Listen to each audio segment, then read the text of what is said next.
चलो, अब 6 नंबर पे आप लोगों को देखने को मिलेगा कॉट ए।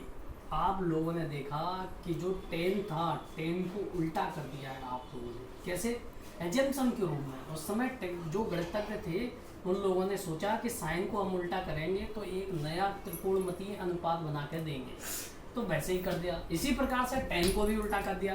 10 क्या होता है? लंब बटा कर्ण था, उसको आधार बटे लंब कर दिया। आधार ऊपर लिख लिया बेस को, और बटे अपने पास लंब यहाँ पर आ गया।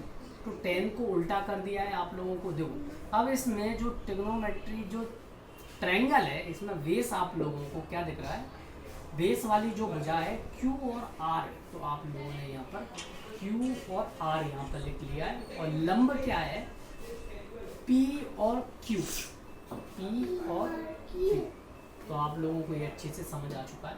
अब मैं आप लोगों को एक छोटा सा बेसिक कंसेप्ट सिखाता हूँ, आप लोग समझिए। आप एंगल किसी भी ट्रायंगल के अंतर्गत कोई भी चीज़ को पहचानना सीखिए। जैसे कि ये समकोण है, तो आप लोगों ने देखा ये समकोण यानी कि ये कोण कितने का है? 90 डिग्री का है, आप लोगों को दिख रहा है।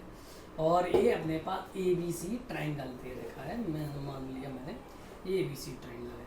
तो आप लोग ये देखो ये कोण कितने का होगा? आप लोगों ने समझा, आप लोगों को लगा कि ये एंगल थीटा डिग्री का है, तो मैंने कहा हाँ भाई थीटा डिग्री का है। तो ये कोण कितने का हुआ? आप लोग बता सकते हो क्या? क्यों नहीं सर, हम अच्छे से जानते हैं। क्या जानते हैं? कि त्रिभुज के तीनों कोणों का योग 180 डिग्री होता है। मुझे अच्छे से समझ में आता है। तो आप लोग समझ लें, ये कोण 90 का है, मैंने इसको 90 लिख लिया। ये वाला कोण अपने पास थीटा डिग्री का है, तो मैंने थीटा लिख लिया। और ये वाला कोण मान लो कि मैंने याद करना है मुझे x डिग्री का ये कोण है, मुझे इसी का मान तो निकालना है, तो मैंने प्लस x डिग्री कर दिया। तो इस तरह से मुझे पता है त्रिभुज के तीनों कोणों का योग 180 डिग्री होता है, तो मैंने 180 डिग्री के बराबर कर दिया है। तो अब देखो आप मैंने क्या दिमाग लगाया, मुझे x का मान चाहिए भाई, तो मैंने ये 90 का पक्षांतर कर दिया। पक्षांतर एक टर्मिनोलॉजी रहती है। पक्षांतर का मतलब क्या होता है? यानी कि जो चर राशियां रहती हैं उनको अलग कर देते हैं, अचर को अलग कर देते हैं। आप लोग एक छोटा सा नैनो कॉन्सेप्ट और समझ लें, मैं आप लोगों को समझाता हूँ। बेसिक के साथ आप लोगों को पूरा समझाऊंगा। ये नैनो कॉन्सेप्ट है, और नैनो कॉन्सेप्ट के रूप में आप लोगों को क्या समझना है? तो चर क्या होते हैं? चर यानी कि जो बदलते रहते हैं, यानी कि बकरी है भाई, चल रही है, कहीं तक भी चल सकती है। यानी कि ये x क्या है आप लोगों के लिए? चर है भाई। क्या बता सकते हैं x का मान कितना होता है? इसके मान कई हो सकते हैं, 1 हो सकता है, 2 होता है, 1.5 होता है, कितने भी अनंत मान हो सकते हैं। मगर आप लोगों ने बोल दिया कि 2। बताओ ये क्या है? ये चर है भाई। चर है क्या? नहीं, आप लोग कहेंगे सर बिल्कुल गलत है, इसका मान फिक्स है, यानी कि 2 है। तो ये चर नहीं है, ये अचर है, यानी कि ये एक वैल्यू है जो कि फिक्स है। यानी कि क्या आप बोल सकते हैं जी 2 का मान 1.5 हो सकता है? नहीं हो सकते, ऐसा एकदम गलत है। क्या ये 2 का मान 2.1 है? नहीं, तो भी गलत है सर, क्योंकि इसका मान 2 ही होगा। आप लोग अगर इसे लिखोगे तो ऐसे लिख सकते हैं सर कि 2.0, तो मैं कहूँगा 2.0, यानी कि ये 2 ही है, ना कि मैं इसको ऐसे लिख सकता हूँ 2.5, यानी कि ये एक वैल्यू ऐसी है जो फिक्स है आप लोगों के लिए। मगर क्या होता है अगर मैं कहूँ कि ये x का मान बताओ? आप लोगों ने देखा हो कई सवालों में आपका x का मान 4 निकल आ जाता है, कभी 4000 आ जाता है, कभी 50,000 आता है, कुछ भी आ सकता है। तो जो आप लोगों को जो अल्फाबेट दिए रहते हैं, जैसे कि चर यानी कि x हो सकता है, y हो सकता है, z हो सकता है, k हो सकता है, आप कुछ भी मान सकते हो, और आप लोगों को सवाल के अनुसार निकालना होता है, तो आप लोग समझ लें। तो मैं यहाँ पर समझा रहा हूँ, तो मुझे इस x का मान निकालना है, तो मैंने क्या किया, ये थीटा लिखा, इसको x लिखा, और यहाँ पर 180 कर दिया। अब मैंने इसका पक्षांतर किया, तो ये अभी कितने कौन से निशान के साथ है भाई? मैं कहूँगा कि ये अभी पॉजिटिव के साथ है। जब किसी के साथ नहीं होता है, कुछ भी ना लिखा हो, तो उसे पॉजिटिव माना जाता है। तो मैंने इसका ट्रांसफर कर दिया भाई। ट्रांसफर करूँगा तो इसका साइन चेंज हो जाएगा, मैंने इसका निशान चेंज कर दिया, तो ये हो गया। तो मैंने देखा 180 में से 90 जाएंगे तो कितने बचेंगे? 90। तो मैंने ये और समझ लिया। अब जहाँ पर थीटा प्लस x था, अब मैंने कहा भाई मुझे तो x का मान चाहिए जी, x डिग्री का मान बताओ आप लोग।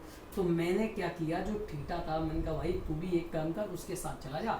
तो थीटा चुपचाप से उठ के 90 माइनस एक्स के साथ आ गया। तो ये मान कितना होगा, 90 माइनस थीटा।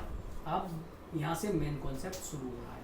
तो आप कभी भी अंदाज लगा सकते हो कि त्रिभुज के तीनों कोणों का योग, चाहे आपके पास समकोण त्रिभुज हो, चाहे समबाहु त्रिभुज हो, चाहे समद्विबाहु त्रिभुज हो, या विषमबाहु त्रिभुज हो, किसी भी प्रकार का ट्रायंगल आप लोगों के पास हो, तो आप लोग त्रिभुज के तीनों कोणों का योग 180 डिग्री होता है। तो आप लोग इस चीज को लिख सकते हैं कहाँ पर, यहाँ पर। कैसे लिखना है, त्रिभुज के तीनों कोणों का योग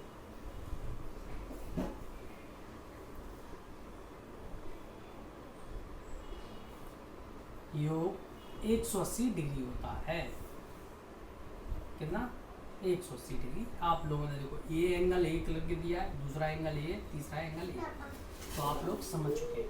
अब मैं आप लोगों को एक और चीज़ समझा देता हूँ अच्छे के साथ, अच्छे से आप लोग इस चीज़ को समझने की कोशिश करें और अच्छे से आप लोगों को समझ में आ जाएगी।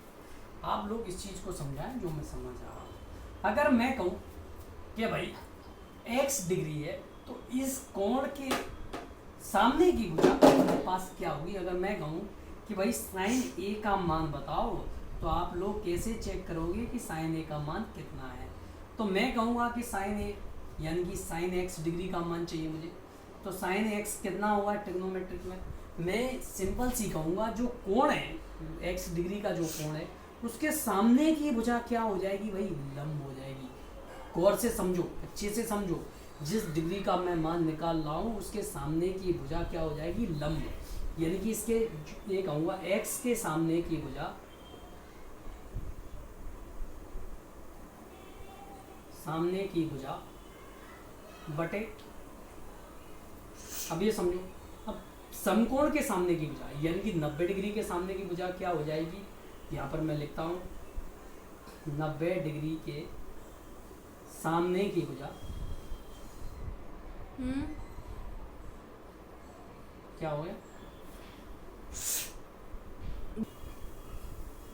तो आपने देखा x के सामने की भुजा, x डिग्री है, x डिग्री के सामने की भुजा ये अपने पास BC आ रही है। देखो सामने, देखो इसके सामने जस्ट, तो आप क्या लिख सकते हो BC। यानी कि जो BC होगा वो क्या है, आप लोग अच्छे से समझे, जो BC है वो क्या है आप इसके लिए, तो इसके लिए ये लंब होगा।